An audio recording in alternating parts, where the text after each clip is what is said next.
Hello students, today we will be discussing about Bernoulli's theorem. What is Bernoulli's theorem and how to derive it we will see in this clip. Okay. Now what is Bernoulli's theorem? Bernoulli's theorem is nothing but extension of energy conservation in ideal fluids. Okay. Now what is that and what that means we will see it here only. Okay.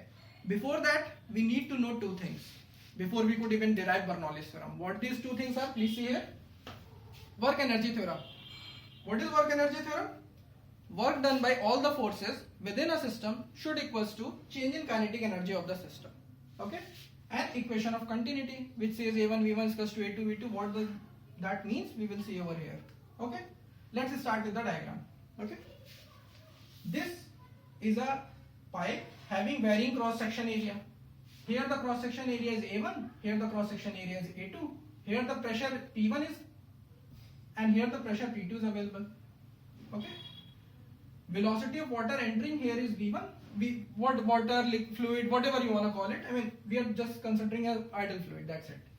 V1, and here the velocity exiting is V2. This area of cross section height is at height h1 from the potential energy mark 0, and this is at height h2. And rho is the density of the ideal fluid. Yes. Now, one thing we should start with that is we should know what is delta M entering. What is delta M entering? That means mass entering per unit time should be equals to mass exiting per unit time. Why? It is very simple. Because it is incompressible fluid, there is no compression, so entry should equals to exit within a time. I mean, if delta time something is entering, it should exist in delta time from other side, otherwise how can flow can be maintained over here. Okay, so delta M1 entering is equals to delta M2 exiting. What is delta M? Delta M is nothing but density into volume. Agreed? What is volume? Volume is area of cross section into this displacement. If this is that in delta time x1 displacement has taken place of delta time, or we can say in other sense, area of displacement into velocity v1 into delta. We are talking about that delta time, no? That where if mass entering per unit delta or mass entering per unit time is equals to mass exiting per unit time. What is that? Is the flow rate only. Okay. So A area into velocity into delta. That means A1 V1 delta. Now we know that A1 V1 is equals to A2 V2. So we have just multiplied delta on both sides. A1 V1 into delta, A2 V2 into delta. That is equals to A1 X1, A2 X2. So that means X1 is what? I have already told you is nothing but that is in delta time. This delta M has moved delta X, X1, and same case delta M has came out X2 times. Okay, so A1 X1 is equals to A2 X2. We know this. Now let's start with the work done by pressure. We have to conclude now this equation. We have to use it. So what is work done by pressure? Work done by pressure is pressure into area is equals to force, and force into displacement is equals to work. Okay. Force into displacement is equals to work. Now what is force? Pressure into area. Okay. Now let's conclude this. Work done by pressure. Okay. P1 into A1 is equals to force. P1 into A1 is equals to 4. And what is the displacement? X1. X1. Okay.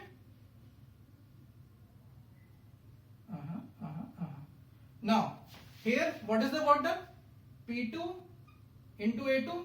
This is the force into X2. X2 is the displacement, no? That is force into displacement. Pressure into area is equals to force, and displacement is equals to X2. Now, what sign should become over here? Plus or minus? I haven't told over here because of some specific reason only. Now, this should be minus. Why? Let's consider over here. P1 is in this direction, P1 into A1, that is force is in this direction, and X1 is also in this direction. Both have the angle between them is 0. Dot product, na? Force into displacement. So positive. But here P1 into A1 is in this direction, and the displacement is in this direction. There is a 180 degree difference. So dot product should be negative. That is why P2 A2 X2. Now A1 X1 is equals to A2 X2. We have seen that.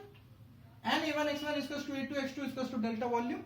So we can write this as P1 minus P2 AV, or we can just directly write delta volume. Agree? Because A1 x1 is equals to A2 x2, A1 x1 is equals to A2 x2, and this is also equals to del V. We have seen that. This is equals to this. Okay. Now, work done by gravity. Let's consider this is at A. Okay. Work done by gravity. Let's again start it. Work done by gravity is what? mgh. Okay. Now here this should be equals to delta m, because delta m is same. So this mass is going there only. So delta m g into delta h. Delta m g delta h. Now, is there any correction required? Yes, there is negative sign. Why? Gravity is applying downwards. So we have to, mg is downward, delta mg is downward, and the displacement is delta h upward. Again 180-degree difference. Therefore dot product negative. Now this is delta h is equals to minus delta mg h2 minus h1. This will equals to B. Now what is C? That is delta kinetic energy. Delta kinetic energy. Change in kinetic energy. What is delta Ke? Delta Ke is equals to what is? Half final kinetic energy minus initial kinetic energy. Mass is same. So what is? Half delta m v2 square. My final velocity is v2. Half delta m v1 square. Okay. We can take delta m common. This is equals to half delta m v2 square minus v1 square. This can be equated as C. Okay. Take it as D.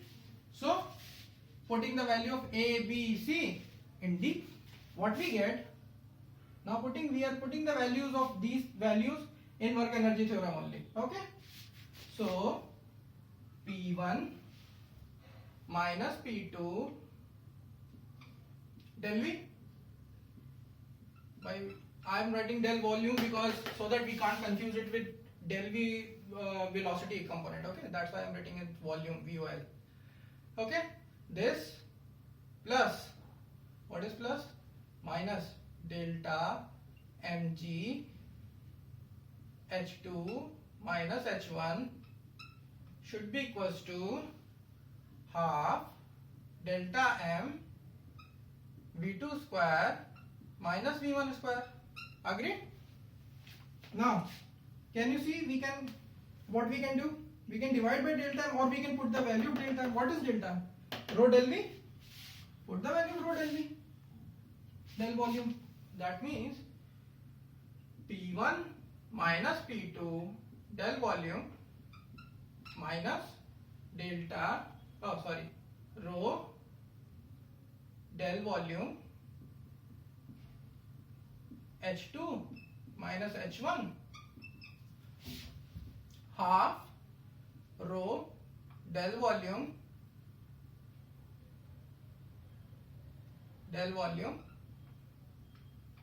V2 square minus V1 square. Agreed? Now do the magic. Okay, rearrange this. What does that mean? That means P1 plus rho, we have misplaced again G over here. G has to be there, na? Delta m is rho del V, H2 minus H1, and G is also there. Okay, rho G H1 plus, take it this side, plus half rho V1 square should be equals to P2 plus rho G H2 plus half rho V2 square. What does that mean? What does this mean? This means that if we take consideration of these terms P1 rho GH1 and half rho V1 square and take it as 2 points of an ideal fluid flow, these three entities should always be, the addition of all these should be constant, equals to constant. Okay, what does that mean? If we have to write, this is pressure energy per unit volume, agreed? We have divided volume na, in everything. Pressure energy per unit volume. This is potential energy per unit volume. What is this? This is kinetic energy per unit volume. So in ideal fluid flow, summation of pressure energy per unit volume, potential energy per unit volume, kinetic energy per unit volume within 2 points remains constant. What is this? This is P plus rho GH plus half rho V square is equals to constant. This is nothing but Bernoulli's theorem.